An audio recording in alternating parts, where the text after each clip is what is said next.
ठीक है। तो ग्रेविटेशन फोर्स और ग्रेविटेशन फोर्स से रिलेटेड न्यूमेरिकल लास्ट लेक्चर हो गए थे। उसके बाद एक्सेलरेशन ड्यू टू ग्रेविटी कल जस्ट स्टार्ट किया था, लेकिन कुछ टेक्निकल इश्यूज की वजह से हम लेक्चर नहीं कर पाए थे, तो उसी लेक्चर को हम आज आगे बढ़ाते हैं। बीट का नाम है एक्सेलरेशन ड्यू टू ग्रेविटी, जिसे स्मॉल जी से हम इंडिकेट करते हैं। तो देखिएगा, अब किसी भी ऑब्जेक्ट पर जो फोर्स एक्सर्ट होता है वो according to Newton second law mass into acceleration का प्रोडक्ट होता है। तो मास यहाँ पर यम रहेगा और acceleration due to gravity small g रहेगा। ओके, तो आप देखिएगा ये फोर्स का वैल्यू हम G M M divided by R square भी निकाल सकते हैं। मतलब इन दो ऑब्जेक्ट्स के बीच का जो ग्रेविटेशन फोर्स होगा ना, जिसका ऑब्जेक्ट, एक ऑब्जेक्ट जिसका मास स्मॉल एम है, ठीक है। माइक अगर किसी को ऑन है तो ऑफ कीजिएगा, ठीक है, चलेगा। तो अगर कोई ऑब्जेक्ट का जिसका मास स्मॉल एम है और अर्थ जिसका मास कैपिटल एम है, और इन दोनों के बीच अगर डिस्टेंस स्मॉल आर है, कैपिटल आर, अगर इन दोनों के बीच का डिस्टेंस है, तो फिर ग्रेविटेशन फोर्स हम यूनिवर्सल ग्रेविटेशनल लॉ से निकाल सकते हैं, G M M divided by R square. ये दोनों भी फोर्स के वैल्यूज है, तो इन दोनों को हम इक्वेट करने वाले हैं। तो इज इक्वल टू आएगा M G is equal to G M M divided by R square. तो ये बीट आने वाला है, स्मॉल एम गेट कैंसल, और जी का वैल्यू आएगा G M by R square. Capital G का वैल्यू ये रहेगा 6.67 into 10⁻11 into 6 into 10⁻24 divided by 6.4 into 10⁻6 whole square. तो ये सभी रिस्पेक्टिव वैल्यूज हमने पुट किए हैं, तब जाकर हमें वैल्यू मिल जाता है 9.77 मीटर पर सेकेंड स्क्वायर। मतलब ये अप्रोक्सीमेटली हम इस वैल्यू को लेते हैं 9.8 मीटर पर सेकेंड स्क्वायर। तो इसका डायमेंशन आएगा, ये एक टाइप का एक्सेलरेशन होने के साथ एक्सेलरेशन ड्यू टू ग्रेविटी का डायमेंशन आता है L1 T⁻²। इसका वैल्यू रहेगा 980 सेंटीमीटर पर सेकेंड, और अप्रोक्सीमेटली वैल्यू रहेगा एफपीएस सिस्टम में 32.17 फीट पर सेकेंड स्क्वायर। ओके, तो इसके बाद मैंने एक्सेलरेशन ड्यू टू ग्रेविटी का वेरिएशन पढ़ाना स्टार्ट किया था, और फर्स्ट वेरिएशन लगभग कल खत्म हुआ था। That is variation of acceleration due to gravity due to altitude. Altitude मतलब ये हाइट रहेगा। अगर कोई ऑब्जेक्ट सरफेस पर है ना हमारे अर्थ के, जिसका मास स्मॉल एम है, तो फिर उसका एक्सेलरेशन ड्यू टू ग्रेविटी हम ये फॉर्मूले से निकालते हैं, G M divided by R square. Okay, ये रहेगा हमारा equation number first. This is the acceleration due to gravity on the surface of earth. Okay, और अकॉर्डिंग टू दिस फॉर्मूला अगर आप देखते हो तो जी का वैल्यू इनवर्सली प्रोपोर्शनल है आर स्क्वायर के साथ, रेडियस के स्क्वायर के साथ इनवर्सली प्रोपोर्शनल रहेगा। ओके, और ये स्मॉल आर का वैल्यू, मतलब ऑब्जेक्ट जब सरफेस पर है तब ग्रेविटी इतना रहता है, लेकिन अब अगर कोई ऑब्जेक्ट सरफेस से कुछ हाइट एच ऊपर चला जाता है, तो फिर एट दैट टाइम जो हाइट आएगा वो आएगा capital R plus H. Okay, in this condition height रहेगा capital R plus H, small r का वैल्यू। Okay, capital R R plus H whole square. Okay, तो ये रहेगा जी एच का वैल्यू। जी एच मतलब acceleration due to gravity at height H रहेगा। ओके, तो आप देखिएगा G H by ji is equal to आएगा G M by R plus H whole square upon G M by R square. तो G M get cancel, और R square by R plus H whole square ये आ जाएगा। Okay, now see here g H by ji is equal to finally आने वाला है फिर R upon R plus H whole square. तो g H is equal to ji in bracket R upon R plus H whole square आ जाएगा। तो ये रहेगा acceleration due to gravity at height H. Okay, acceleration due to gravity at height H निकालने का ये formula रहेगा। ये accurate formula है, किसी भी डिस्टेंस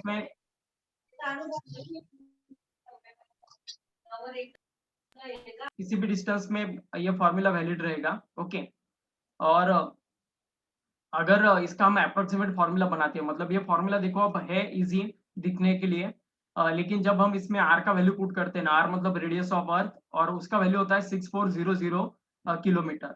मतलब इसका मीटर में जब हम कन्वर्जन करते हैं तो वो आ जाता है 6.4 इंटू 10⁻6 मीटर। ये रहता है अर्थ के रेडियस का वैल्यू। ओके, ऐसा ये वैल्यू रहेगा। तो ये वैल्यू जब हम पुट करते हैं इस फॉर्मूले में, तो उसका स्क्वायर करना या फिर उसके साथ कुछ डील करना थोड़ा हार्ड हो जाता है। ओके, इसी वजह से हम इसका एक इसी वजह से इस फॉर्मूले का हम एक अप्रोक्सीमेट फॉर्मूला निकालने वाले हैं, और वो अप्रोक्सीमेट फॉर्मूला कैसा रहेगा आप देखिएगा।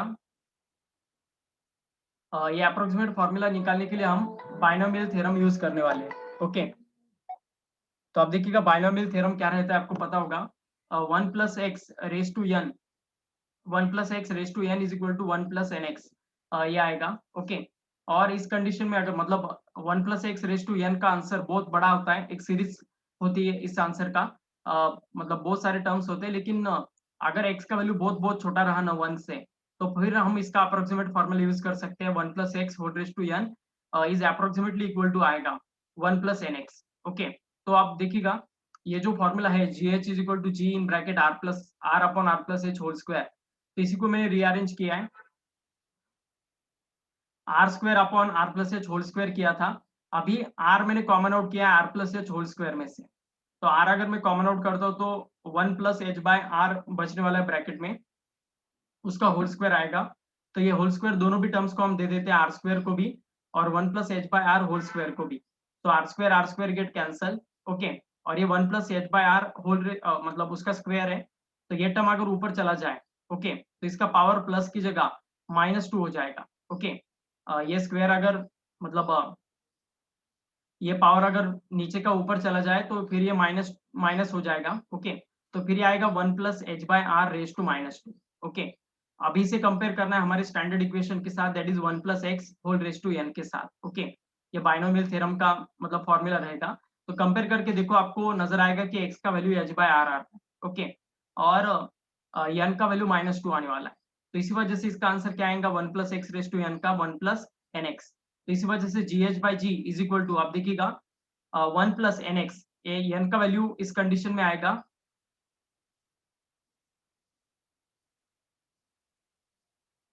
एन का वैल्यू इस कंडीशन में आएगा -2 और एक्स का वैल्यू एच बाय आर, तो इसी वजह से इसका फाइनल आंसर आ जाता है 1 minus 2 H by R. Is it okay? तो ये रहेगा इस क्वेश्चन का आंसर। तो एट हाई डी एच पर अगर कोई ऑब्जेक्ट चला जाता है, ओके, तो फिर उसका अप्रोक्सीमेटली हम ग्रेविटी जी एच का वैल्यू इस फॉर्मूले से निकाल सकते हैं। एक्यूरेटली अगर निकालना है तो ये नीचे वाला फॉर्मूला आपको यूज करना है, G H is equal to ji in bracket R upon R plus H whole square. Okay, ये ऊपर वाला फॉर्मूला कब तक वैलिड है और कब तक ये सही आंसर देगा वो भी समझ लो। ओके, मतलब ये ऊपर वाला फॉर्मूला हम सिर्फ तब तक यूज कर सकते हैं जब एच का वैल्यू, हाइट का वैल्यू 5% ऑफ रेडियस ऑफ अर्थ हो। ओके, अगर हाइट का वैल्यू 5% ऑफ रेडियस ऑफ अर्थ से अगर ज्यादा है तो फिर ये फॉर्मूला आपको सही आंसर नहीं देगा, फॉल्स आंसर देगा। ओके, गलत आंसर देगा। तो ये फॉर्मूला तब तक ही यूज कीजिएगा जब तक हाइट का वैल्यू उस ऑब्जेक्ट का जमीन से 5% ऑफ आर हो तब तक। ओके, तो आप देखिएगा 5% ऑफ आर मतलब 5/100 इंटू 6400 किलोमीटर होगा, तो इसे सॉल्व करेंगे तो आंसर आएगा 320 किलोमीटर। Is it okay? तो आप अगर जमीन से कोई ऑब्जेक्ट 320 किलोमीटर या फिर उससे कम अगर उसका हाइट है ना, तो तब आप नो डाउट ये फॉर्मूला यूज कर सकते हो, G H is approximately equal to ji in bracket 1 minus 2 H by R. ये फॉर्मूला आपको सही आंसर देगा एट हाइट एच पर एक्सेलरेशन ड्यू टू ग्रेविटी निकालने का। ओके, लेकिन इससे ज्यादा अगर हाइट हो, ओके, 320 किलोमीटर से, तो फिर आपको नीचे वाले फॉर्मूले से आंसर निकालना पड़ेगा। Okay, is it okay? तो हाइट का कंसेप्ट क्लियर हुआ, ये दोनों ही फॉर्मूले आपको याद रखना है, acceleration due to gravity at height H, अगर आप लिखते हो तो ये दो ही फॉर्मूले याद रखो, ये डेरिवेशन कुछ याद रखने की जरूरत नहीं आपको। ओके, डायरेक्टली ये दो फॉर्मूले याद रखिएगा। ठीक है, this concept is clear to all of you? पहला वेरिएशन समझ में आ गया? कल भी ये पढ़ाया था मैंने, लेकिन बीच में डिसकंटिन्यूस हुआ था, इस वजह से फिर से स्टार्टिंग से पूरा पढ़ा रहा हूं मैं आपको। ओके, ठीक है। इसके बाद डेप्थ स्टार्ट किया था और डेप्थ आधा ही हुआ था हमारा, आधे डेप्थ में हम चले गए थे और तब कुछ इश्यूज की वजह से लेक्चर बंद हुआ था, तो इस वजह से फिर से हम डेप्थ में आज चले जाते हैं। ओके, तो देखिएगा अब due to a depth d हमें variation of acceleration due to gravity देखना है। मतलब एक्सेलरेशन ड्यू टू ग्रेविटी का value on the surface of earth constant होता है 9.8 मीटर पर सेकंड स्क्वायर, लेकिन अभी हम सरफेस के अंदर जाने वाले, गहरे कुएं के अंदर जाने वाले, जमीन के अंदर जो होल रहेगा वहां पर हम जाने वाले at height at a depth D below the surface of the earth. Okay, at height below हम जाने वाले सरफेस ऑफ द अर्थ से, जिसका डेप्थ डी रहेगा। तो अभी ओरिजिनली अर्थ का रेडियस आर था। ओके, ओरिजिनली अर्थ का रेडियस आर था। ओके, और जब हम इसके डेप्थ डी अंदर जाने वाले हैं तो एट दैट टाइम उसका रेडियस अंदर वाले स्फीयर का आर माइनस डी आएगा, ये आपने मुझे कल बताया था। तो हमारे पूरे अर्थ का मास यम था, पूरे अर्थ का रेडियस आर था, इसी वजह से जो ग्रेविटी था ना सरफेस पर, वो इसी वजह से जो ग्रेविटी था ना सरफेस पर वो gm/r² आएगा। ओके, तो सियर ये ग्रेविटी कब तक वैलिड है, जब तक ऑब्जेक्ट सरफेस पर है तब तक। g is equal to gm/r²। Okay, पिछली बार जैसा हमने लॉजिक लगाया था कि g इनवर्सली प्रोपोर्शनल है r² के साथ, तो यहाँ पर r का वैल्यू कम हो रहा है तो g का वैल्यू बढ़ना चाहिए, लेकिन ऐसा होता नहीं है। ओके, क्यों नहीं होता है? क्योंकि जैसे हम जमीन के अंदर चले जाते हैं ना, तो हमारे पैरों के नीचे जो अर्थ का स्फीयर होता है ना, उसका मास कम होने लगता है। मतलब हमारे ऊपर उतना ही अर्थ का पोर्शन ग्रेविटी एक्सर्ट करता है जितना हमारे पैरों के नीचे हो। Is it okay? तो जब हम गहरे कुएं के अंदर चले जाते हैं ना, तो हमारे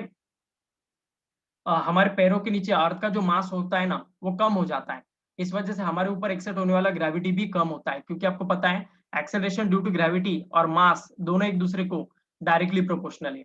मतलब मास की वजह से ग्रेविटी क्या होता है, कम होता है। ओके, क्योंकि जी डायरेक्टली प्रोपोर्शनल है एम को और इनवर्सली प्रोपोर्शनल है आर को। इस वजह से आर कम होने से ग्रेविटी बढ़ जाता है। लेकिन ग्रेविटी बढ़ने के रेट से ग्रेविटी डिक्रीमेंट होने का रेट ज्यादा होने के कारण रिजल्टेंट इफेक्ट क्या होता है, acceleration due to gravity decrease ही होता है जमीन के नीचे जाने के बाद भी। चाहे आप जमीन के ऊपर जाओ या फिर जमीन के नीचे जाओ, ग्रेविटी तो कम ही होने वाला है। और सबसे ज्यादा ग्रेविटी कब ऑकर होगा, at the surface. At the surface आपको पता है 9.8 मीटर पर सेकंड स्क्वायर है, और वही मैक्सिमम वैल्यू है अर्थ का एक्सेलरेशन ड्यू टू ग्रेविटी का। ओके, फिर आप कहीं पर भी क्यों ना जाए, एक्सेलरेशन ड्यू टू ग्रेविटी कम ही होता है। Okay, is it okay? तो आप देखिएगा इस डेप्थ के लिए हमें डेरिवेशन करना है। जैसे हमने हाइट के लिए फॉर्मूला बनाया था ना, G H is equal to ji in bracket R upon R plus H whole square, like that हमें डेप्थ के लिए भी फॉर्मूला बनाना है। अब किस लॉजिक से बना सकते हैं हम देखिएगा। देखिएगा जब हम जमीन पर होते हैं तो हमारे अर्थ का मास m होता है और हमारे अर्थ का रेडियस r होता है। इसी वजह से ग्रेविटी g का वैल्यू हम gm/r² इस फॉर्मूले से निकालते हैं। अभी यहाँ पर है ना, हमें मास का वैल्यू सब्स्टिट्यूट करना है। Okay, we have to substitute the value of mass. Okay, और वो किस लॉजिक से सब्स्टिट्यूट करना है देखिएगा।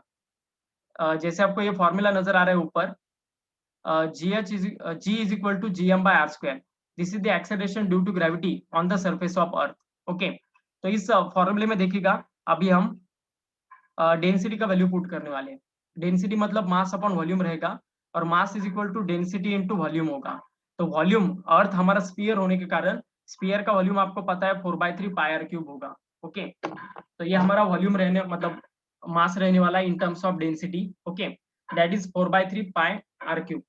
ओके, तो अब ये मास का वैल्यू लेकर हमें इस जगह पुट करना है जी के फॉर्मूले में। तो अगर इस जी के फॉर्मूले में मास का वैल्यू पुट करता हूं ना, तो क्या आएगा देखिएगा, capital G as it is, r² भी एज इट इज। सिर्फ अब m की जगह मैं ये वैल्यू पुट कर रहा हूँ, रो m की जगह मैं वैल्यू पुट कर रहा हूँ रो इंटू 4/3 πr³, रो इंटू 4/3 πr³। ओके, तो ये वैल्यू होगा। अभी ये r² और ये r³ कट हो जाएगा और सिर्फ r बचेगा यहाँ पर। तो g का वैल्यू आने वाला है 4/3 πr rho g। Is it okay? Just 1 minute.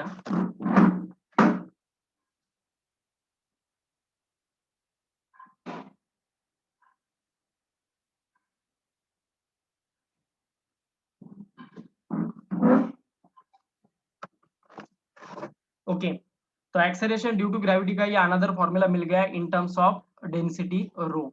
Is it okay? समझ में आ गया बच्चों? तो इस वे से हम एक्सेलरेशन ड्यू टू ग्रेविटी निकाल सकते हैं इन टर्म्स ऑफ डेंसिटी। रो मतलब डेंसिटी है, मास अपॉन वॉल्यूम का रेशियो रहेगा। ओके, तो ये फॉर्मूला आएगा स्मॉल जी का। Is it okay? सबको समझ में आ गया?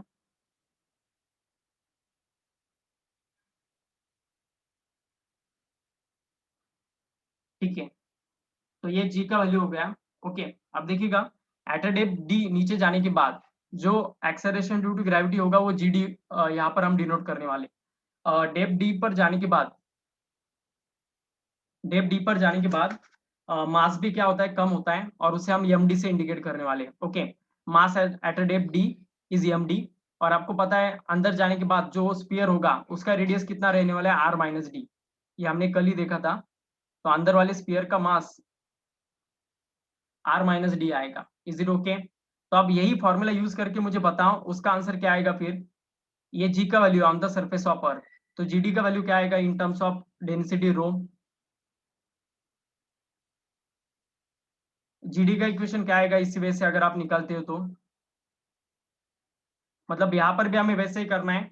रो मतलब mass of that mass at depth D, M D divided by V रहेगा, लेकिन यहाँ पर वी का वैल्यू क्या आने वाला है 4/3 pi R minus D whole cube. Okay, तो सीयर, तो ये एम डी का वैल्यू अगर हम पुट करते हैं ना ऊपर वाली इक्वेशन में, जैसे देखिएगा जीडी मतलब acceleration due to gravity at depth d था, तो ये आएगा G into M D divided by R minus D whole square. Okay, तो फिर रो इज इक्वल टू पता है आपको mass at depth d divided by volume होगा। ओके, तो mass at depth D M D is equal to क्या आएगा rho into we. Okay, तो रो और वी का value 4/3 pi R minus D whole cube. Okay, तो ये वैल्यू मुझे मास का एम डी का यहाँ पर सब्स्टिट्यूट करना है, तो फिर क्या आएगा देखिएगा G D is equal to G into M D का वैल्यू क्या होगा आप देखिएगा rho into 4/3 pi R minus D whole cube. Okay, divided by R minus D whole square, ऐसा होगा। तो ये होल स्क्वायर और ये होल क्यूब कट हो जाएगा, आर माइनस डी बचेगा, तो फाइनल आंसर आने वाला है acceleration due to gravity at depth D is equal to G D is equal to 4/3 pi R minus D rho into G. Check करो बराबर है क्या, तो ये फाइनल आंसर आने वाला है। ये अर्थ के सरफेस का ग्रेविटी है, और अर्थ के सरफेस पर रेडियस आर होता है, इस वजह से यहाँ पर आर आया, और डेप्थ डी पर जाने के बाद रेडियस आर माइनस डी होता है, इस वजह से ये फॉर्मूला आएगा। अभी हमें जी डी और जी को एक दूसरे से डिवाइड करना है। Is it okay, this concept is clear to all of you. इसे इक्वेशन नंबर 1 दे देते हैं हम, इसे इक्वेशन नंबर 2 दे देते हैं। तो अभी हम जीडी को डिवाइड करने वाले इक्वेशन 2 को इक्वेशन 1 के साथ। ओके, तो हमें अल्टीमेटली फॉर्मूला मिल जाएगा एट डेप्थ डी का। ओके,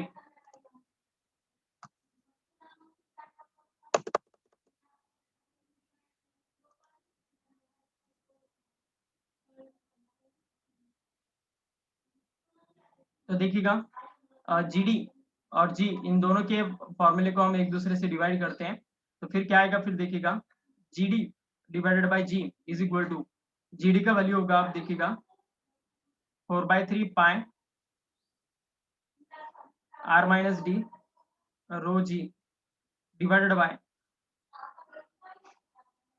4/3 पाए आर रो जी।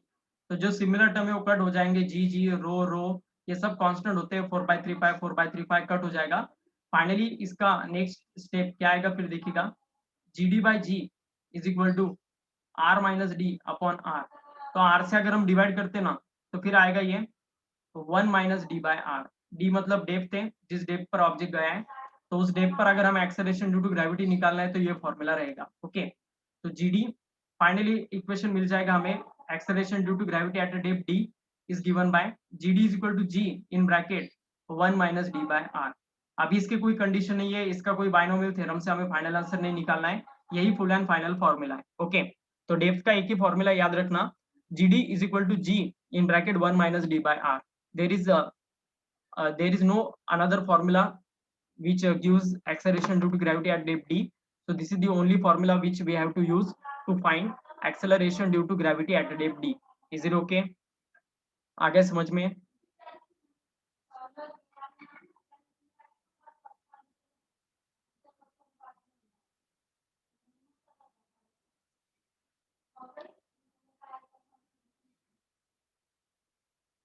ठीक है, इज इट ओके, तो ये सेकंड वेरिएशन हमारा खत्म हो गया। ओके, अभी हम जमीन के ऊपर चले गए थे, जमीन के नीचे भी चले गए, लेकिन अर्थ सरफेस पर भी अलग अलग जगहों पर है ना एक्सेलरेशन ड्यू टू ग्रेविटी का वैल्यू अलग अलग होता है। ओके, तो वही हमें देखना है अब। ओके, इस पूरे वेरिएशन में आपको अगर कोई याद रखना है चीज तो ये जीडी का फॉर्मूला सबसे इंपॉर्टेंट है। ओके, डी मतलब डेप्थ है, आर मतलब रेडियस है, रेडियस का वैल्यू अगर किलोमीटर में है तो डेप्थ का वैल्यू भी किलोमीटर में पुट करो, तभी आंसर बराबर आएगा। अगर रेडियस का वैल्यू मीटर में पुट कर रहे हो तो डेप्थ का वैल्यू भी मीटर में पुट करो, दोनों को अलग अलग यूनिट में मत रखो। इज इट ओके, तो ये जीडी का फॉर्मूला ये सबसे इंपॉर्टेंट है। फिर ये जीडी का formula in terms of density भी याद रखना, डेंसिटी उसके बाद ये स्मॉल जी का वैल्यू भी याद रखना इन टर्म्स ऑफ रो। ये भी फॉर्मूले पर आपको क्वेश्चंस न्यूमेरिकल्स पूछे जाते हैं। सभी फॉर्मूले अच्छे से याद रखना, जो भी मैं हाईलाइट कर रहा हूँ फॉर्मूले को उनको याद रखना। Is it okay? ठीक है, तो ये सेकंड वेरिएशन खत्म हुआ हमारा। अभी थर्ड वेरिएशन है due to the shape of earth. Okay, earth की शेप की वजह से भी ग्रेविटी स्लाइटली चेंज होता है।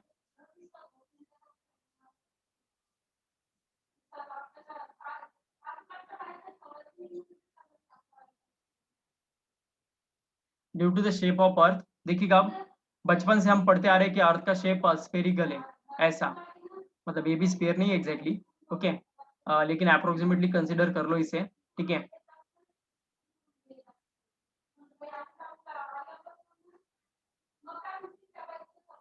Just 1 minute.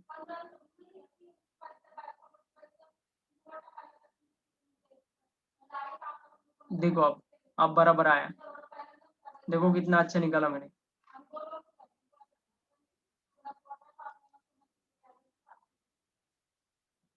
ठीक है, तो आप भैया हमारा अर्थ है। ओके, ऐसे समझ लो आप इसे। और ये हमारा ये परफेक्ट स्फीयर है। ओके, स्फीयर कंसिडर करो इसे जिसका रेडियस आर है। ओके, तो अर्थ है ना, ये परफेक्ट स्फेरिकल शेप में नहीं है। ओके, अर्थ कैसा शेप में है देखिएगा, अर्थ पोल्स के ऊपर फ्लैट है। जैसे ये पोल्स है अर्थ के, तो अर्थ पोल्स के ऊपर फ्लैट है और इक्वेटर पर बल्ग है। बल्ग मतलब ऐसा हो जाता है अर्थ हमारा। ओके, इक्वेटर पर ये है ना परफेक्ट शेप निकाल रहा हूँ मैं अर्थ का। जितना अर्थ का ओरिजिनल शेप इतना परफेक्ट नहीं है ना, उतना मैंने इस डायग्राम में निकाला है। हमारा अर्थ कुछ ऐसा है, समझ में आ गया? क्यों होता है ऐसा अर्थ? क्योंकि अर्थ हर दिन हमारे एक उसके एक्सिस के अराउंड रिवॉल्व होता है। ओके, और इस वजह से अर्थ का जो हॉरिजॉन्टल पार्ट है वो बड़ा हो जाता है और वर्टिकल पार्ट छोटा हो जाता है। ओके, ये अर्थ का हॉरिजॉन्टल पार्ट है, हॉरिजॉन्टल पार्ट अर्थ का बड़ा होता है। हाँ, एक शेप का जैसा है। ओके, ऐसा हमारा अर्थ का ओरिजिनल शेप है। हॉरिजॉन्टली अर्थ बड़ा है और वर्टिकली कम है, और ये हमारे अर्थ का सेंटर है। ठीक है, अब बताओ मुझे अर्थ का रेडियस हॉरिजॉन्टली ज्यादा है या वर्टिकली? Tell me. अर्थ का शेप ऐसा है परफेक्टली, तो बताओ अर्थ का रेडियस हॉरिजॉन्टली ज्यादा होगा या वर्टिकली? हॉरिजॉन्टली अर्थ का रेडियस ज्यादा होगा, बराबर है। ओके, तो इसी वजह से हॉरिजॉन्टल का जो रेडियस होता है, हॉरिजॉन्टल मतलब ये जो लाइन है ना, इसे हम इक्वेटर कहते हैं। अर्थ का एक लाइन जो अर्थ को दो, मतलब एक हॉरिजॉन्टल लाइन जो अर्थ को दो हिस्सों में स्प्लिट करता है, अ, ह- उसे हम इक्वेटर कहते हैं। और इस इक्वेटर पर अर्थ का रेडियस मैक्सिमम होता है। वही अगर हम पोल पर देखते हैं, ये अर्थ के जो ऊपर के दो हिस्से होते हैं ना, ऊपर का और नीचे वाला, इनको हम पोल्स कहते हैं। तो इन पोल्स पर अर्थ का रेडियस कम होता है। Okay, radius at the poles is always less than radius of poles पर जो रेडियस होता है वो एग्जैक्ट रेडियस होता है अर्थ का। जो बीच वाला आपको परफेक्ट स्फीयर नजर आ रहा है ना, उसका रेडियस आरपी है। ओके, और ये लंबे हिस्से का रेडियस आर ई है। आर ई मतलब रेडियस एट इक्वेटर। तो आप देखोगे कि इक्वेटर के रेडियस में और पोल के रेडियस में डिफरेंस है इतना, और ये डिफरेंस कितने किलोमीटर का है मालूम है? 21 किलोमीटर। ओके, मतलब अर्थ का रेडियस इक्वेटर पर 21 किलोमीटर से ज्यादा होता है एज कम्पेयर टू पोल। तो इतना एरर है हमारे अर्थ के शेप में। समझ में आ रहा है? मतलब मैं अगर रेडियस निकालता हूँ ना इक्वेटर का, तो radius at equator is radius at pole plus 21 kilometre आएगा। Is it okay? तो ये ऐसा रिलेशन है रेडियस ऑफ पोल और रेडियस ऑफ इक्वेटर में। तो जहां पर अर्थ का रेडियस ज्यादा है ना, आपको पता है acceleration due to gravity inversely proportional है आर स्क्वायर के साथ, रेडियस के स्क्वायर के साथ। तो जहां पर रेडियस ज्यादा है वहां पर ग्रेविटी कम होता है, और जहां पर रेडियस कम है वहां पर ग्रेविटी ज्यादा होता है। तो बताओ अर्थ का ग्रेविटी सबसे ज्यादा कहां पर होगा? At which place gravity of earth is greater?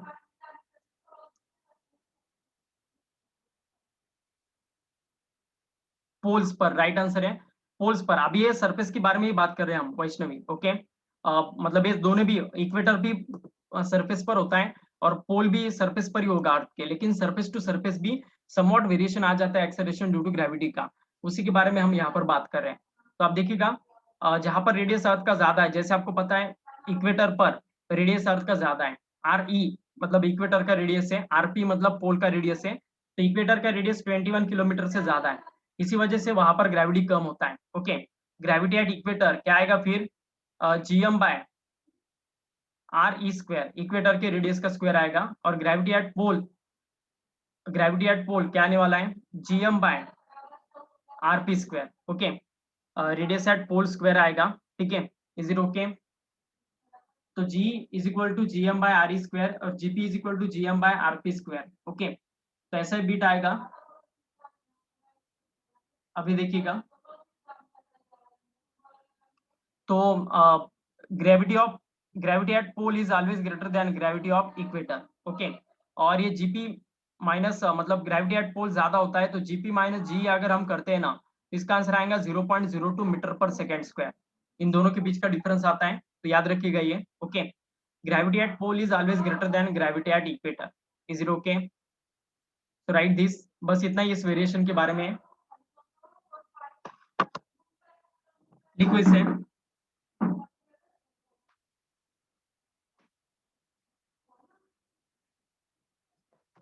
Just 1 minute.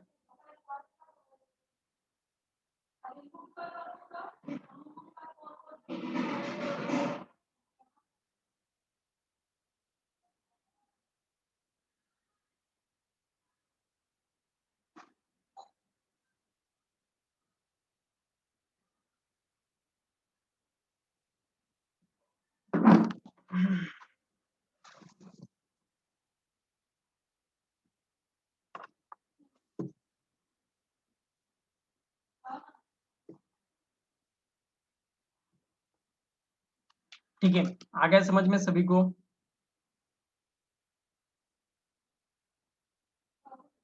Gravity between pole and equator, अब ये वेरी होता है बच्चों, वो भी देखने वाले हैं हम, don't worry about it. Okay,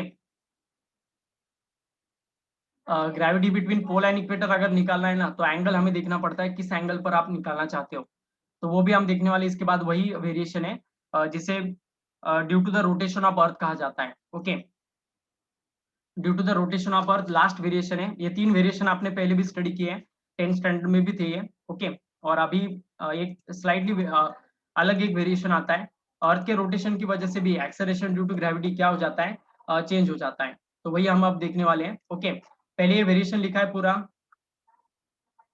अभी हम शिफ्ट होते हैं लास्ट वेरिएशन की तरफ, variation due to the rotation of earth.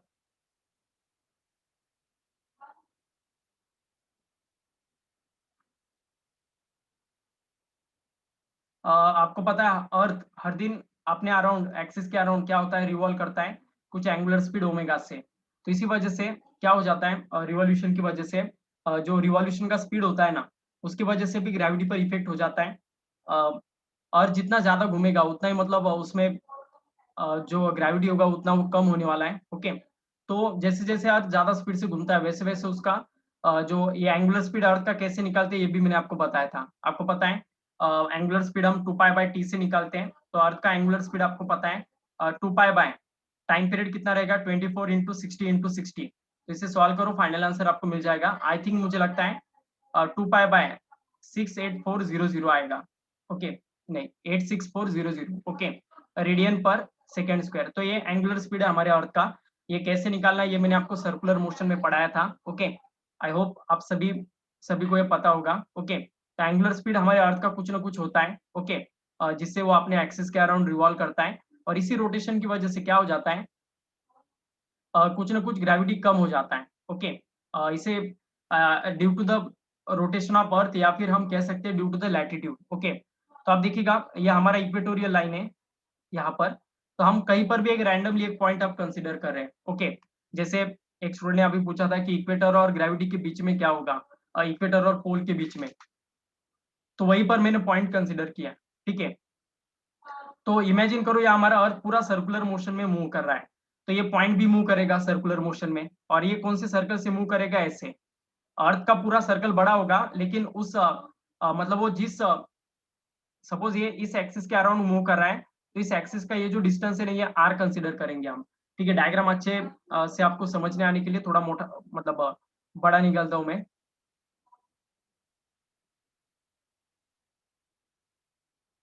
Just 1 minute.